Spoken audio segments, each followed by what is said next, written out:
একটু আমাদের দৃষ্টিতে বা জনগণকে বোঝাবার জন্য ব্যবস্থা করেন, জনগণ যেন বোঝে যে হ্যাঁ এই কাজটা করলে এটা হবে না, ওইটা করলে ওটা হবে না, বা কঠিন শাস্তি হবে। কোনোভাবেই সেটাকে কোনো আইনের ফাঁকফোকর দিয়ে বের করে আনা যাবে না। সুতরাং সেই সংস্কারমূলক সেই বৈষম্যকে দূর করার জন্য আমরা বৈষম্যকে দূর করে আমরা একটি সাংস্কারিক একটা বিষয়, একটা আইন বলেন, কথা বলেন, একটা সমস্যার যে অবনতি সেটাকে আমরা দেখতে চাই। আমাদের পাশে থাকবে। আমি সবাইকে ধন্যবাদ জানিয়ে দাঁড়াতে হবে, মানসিকভাবে শক্ত। এবারে বক্তব্য রাখছি মহিলা পরিষদ ঢাকা মহানগর কমিটির আহ্বানে আমরা একটি প্রতিবাদ নিয়ে প্রতিবাদে সোচ্চার হয়ে আমরা আজকে এখানে সমবেত হয়েছি। কেন, কিসের প্রতিবাদ? আপনারা এতক্ষণ বক্তাদের যে আলোচনা, সেই আলোচনা আপনারা শুনেছেন।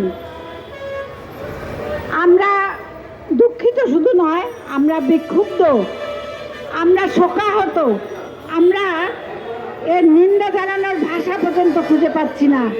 যে ঘটনাগুলি বাংলাদেশে এখন ঘটছে, অতীতেও কিন্তু এই সংস্কৃতির প্রচলন ছিল, কিন্তু সেটা এই গত কিছুদিন থেকে যে ভয়াবহ আকারে ছড়িয়ে পড়েছে, মহামারীর মতন আমাদের সমাজে ছড়িয়ে পড়েছে, সেটার নিন্দা জানানোর ভাষা বাংলাদেশ মহিলা পরিষদের কাছে নেই।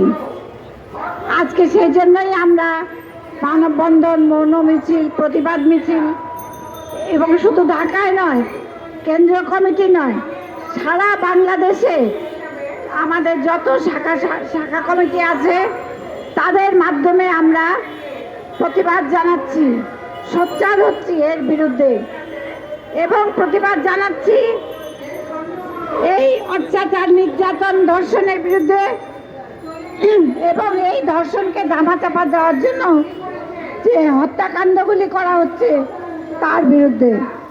এবং শুধু তাই নয়, তার পাশাপাশি আমরা আপনাদের কাছে আবেদন নিয়ে এসেছি।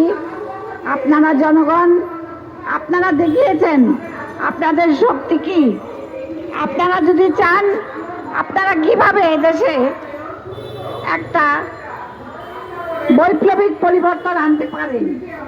তো আজকে আপনারা যারা এত বড় একটা অভ্যুত্থান করলেন গত আগস্টে, এই যে সামাজিক অনাচারগুলো হচ্ছে, সে ব্যাপারে আপনারা নীরব কেন?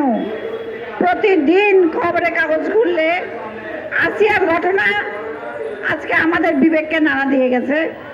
আমরা আসিয়ার ঘটনার বিরুদ্ধে আমরা সবাই প্রতিবাদ করছি, কিন্তু বাংলাদেশের শত শত আসিয়া প্রতিদিন নির্যাতিত হচ্ছে, ধর্ষিত হচ্ছে, হত্যার শিকার হচ্ছে। কটা আসছে বাংলাদেশের খবরের কাগজে, কটা আসছে সামাজিক যোগাযোগ মাধ্যমে, কটা আসছে ইলেকট্রনিক মাধ্যমে।